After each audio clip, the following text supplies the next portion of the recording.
Les mystères douloureux. Chapitre 1. Du pieux patronage de Marie. Petit 1. Grandeur et beauté de l'aide de Marie. Heureux celui qui sait prendre dès cette vie et Jésus et Marie, et les anges et les saints, pour guide au chemin et conseil dans le doute, pour maître au travail et lecteur au repos, pour compagnon chez lui et ami au dehors, pour aide au combat et secours au péril, pour patron à la mort et juge au jugement, pour avocat près de Dieu et héritier au ciel. Vous qui voulez quitter le monde et ses attraits, que Jésus et Marie soient vos seuls amours, que Dieu soit votre Père et Jésus votre frère, que Marie désormais soit votre unique mère. Prenez pour amis les anges, pour frères les malheureux, pour compagnons les humbles et les pauvres. Petit 2. Puissance et fécondité de sa protection.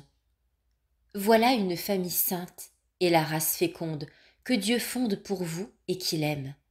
Elle a pour base la foi, pour force l'espérance, pour ornement la patience et la charité. Tressaillez donc et chantez, âme fidèle, comme chanta jadis Marie devant Dieu, en tressaillant au jour de sa grande allégresse, quand descendit en elle Jésus, son Sauveur. Louez le Seigneur, louez-le grandement et dites à Marie, « Je me réfugie aujourd'hui près de vous, ô ma mère, et requiers humblement votre appui. Vous pouvez, ô Marie, obtenir de Jésus tout ce que vous voudrez lui demander pour nous. » Petit 3. Prière pour lui demander son secours. Si vous êtes avec nous pour lutter, ô Marie, qui donc oserait se lever contre nous? Et si vous nous donnez votre protection, qui donc jamais pourra nous repousser? Étendez sur moi, étendez vos bras, ô Marie, car je veux établir mon refuge à leur ombre. Dites à mon âme, je suis ton avocate, ne crains rien. Comme une mère console ses fils, ainsi je vous consolerai vous, ô mon enfant.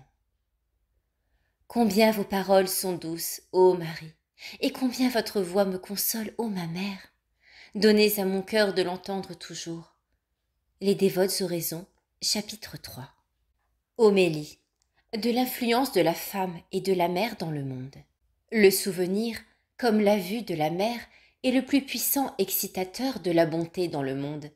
La vie des peuples civilisés est tout entière organisée pour plaire à la femme. La poésie, l'art, la mode, tout est fait pour elle. On peut dire aussi que c'est elle qui fait naître la poésie et l'art, quand elle sait l'inspirer. À ce point de vue, l'influence de Marie se trouve marquée dans les plus beaux chefs-d'œuvre de l'architecture et de la peinture dans le monde. Rien n'est beau sans la mère dans la vie. La femme possède un charme de plus quand elle est mère.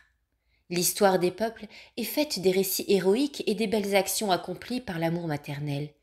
Ni les Grecs, ni les Romains ne seraient arrivés au degré de civilisation et de beauté que nous admirons sans le culte de la maternité.